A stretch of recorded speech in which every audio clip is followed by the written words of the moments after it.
ഇന്ന് നക്ഷത്രം പൂരാടമാണ്.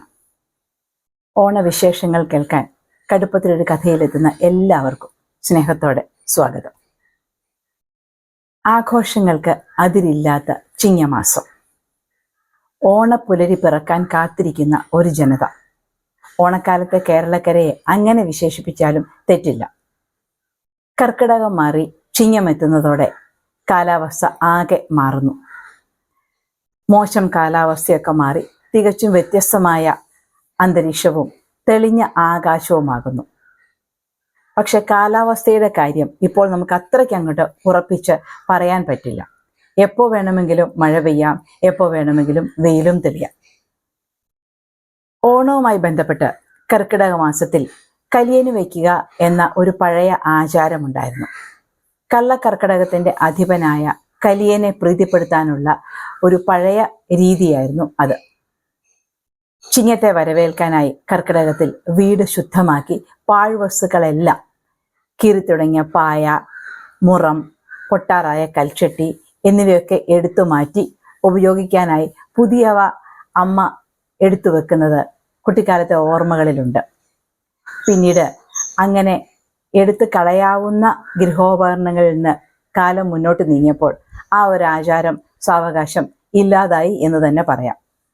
എങ്കിലും ഓണം അടുക്കുമ്പോൾ ഹാർഡ് കോർ ക്ലീനിങ് ആയ ഓണം വരുത്തൽ അമ്മയുള്ളിടത്തോളം കാലം ചിട്ട തെറ്റാതെ കൊണ്ടു നടന്നിരുന്നു.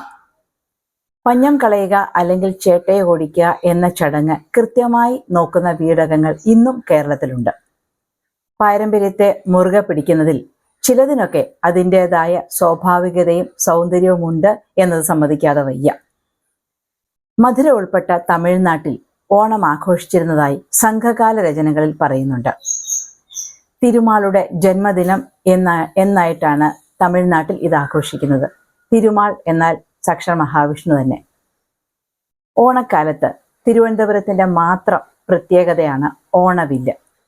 ശ്രീ പത്മനാഭസ്വാമിക്ക് തിരുവോണ നാളിൽ പുലർച്ചെ കാഴ്ചവെക്കുന്ന തനതായ കലാസൃഷ്ടി.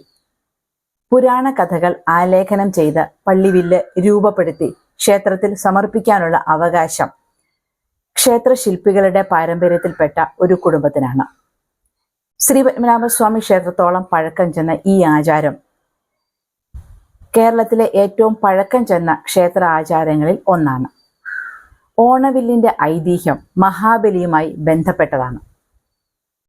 വിശ്വരൂപം കാട്ടിക്കൊടുത്ത വാമനനോട് മഹാബലി വിഷ്ണുവിന്റെ 10 അവതാരങ്ങളും അവയുടെ ഉപകഥകളും കൂടി കാട്ടിക്കൊടുക്കണം എന്ന് അപേക്ഷിക്കുന്നു. ഭഗവാൻ വിശ്വകർമ്മദേവനെ പ്രത്യക്ഷപ്പെടുത്തി അദ്ദേഹം ആദ്യ ഓണവില്ല് ഉണ്ടാക്കിക്കൊടുത്തു എന്നാണ് ഐതിഹ്യം.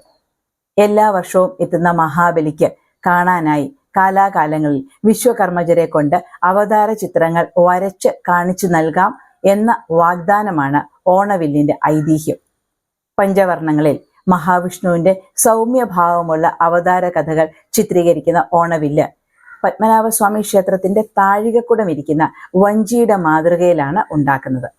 കടമ്പ്, മഹാഗണി തുടങ്ങിയ ദേവഗണത്തിൽപ്പെട്ട വൃക്ഷങ്ങളുടെ തടികളാണ് ഓണവില്ലുണ്ടാക്കാൻ ഉപയോഗിക്കുന്നത്. ഇന്നും നാച്ചുറൽ അല്ലെങ്കിൽ പ്രകൃതിദത്തമായ വർണ്ണങ്ങളാണ് ഓണവില്ലിൽ ഉപയോഗിക്കുന്നത്. 4.5 അടി, 3.5 അടി, 3 അടി എന്നിങ്ങനെയുള്ള നീളങ്ങളിലാണ് ഓണവില്ല് ഉണ്ടാക്കുന്നത്. ദശാവതാരം, അനന്തശയനം, ശ്രീരാമ പട്ടാഭിഷേകം, കൃഷ്ണലീല, ശാസ്ത, വിനായക എന്നിവയൊക്കെയാണ് ഓണവില്ലിൽ സാധാരണ ഉണ്ടാവുന്നത്. പ്രകൃതിദത്തമായ ചായക്കുട്ടികളാണ് ഉപയോഗിക്കുന്നത് എന്ന് ആദ്യം തന്നെ പറഞ്ഞുവല്ലോ.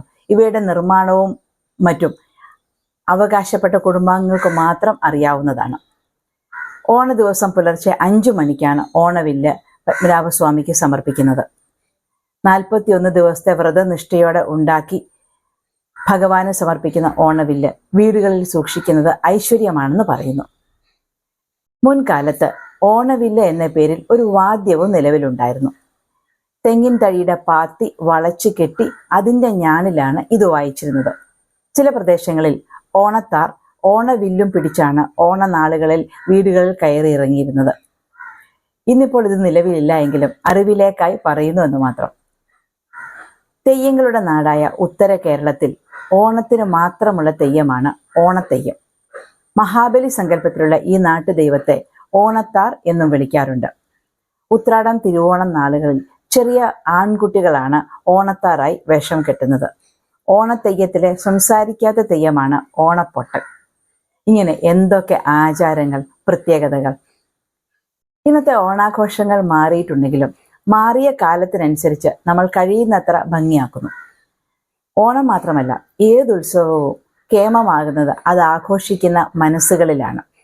സമൃദ്ധിയുടെയും സന്തോഷത്തിൻ്റെയും നല്ല കാലത്തെ വരവേൽക്കാൻ നാട് മുഴുവൻ ഒരുങ്ങുകയാണ്. ഏറിയും കുറഞ്ഞും ഇന്നും നിൽക്കുന്ന പഴമയുടെ ഗന്ധമുള്ള അനുഷ്ഠാനങ്ങൾ മലയാളി ഉള്ളിടത്തോളം കാലം അത് നിലനിൽക്കുക തന്നെ ചെയ്യും. നമുക്കേറെ പ്രിയപ്പെട്ട ഓണ ദിവസങ്ങൾ, സുഖകരമായ ഒരു നൊസ്റ്റാൾജിയ. ഇന്നത്തെ ഓണവിശേഷം നമുക്ക് ഇവിടെ നിർത്താം. മറ്റൊരു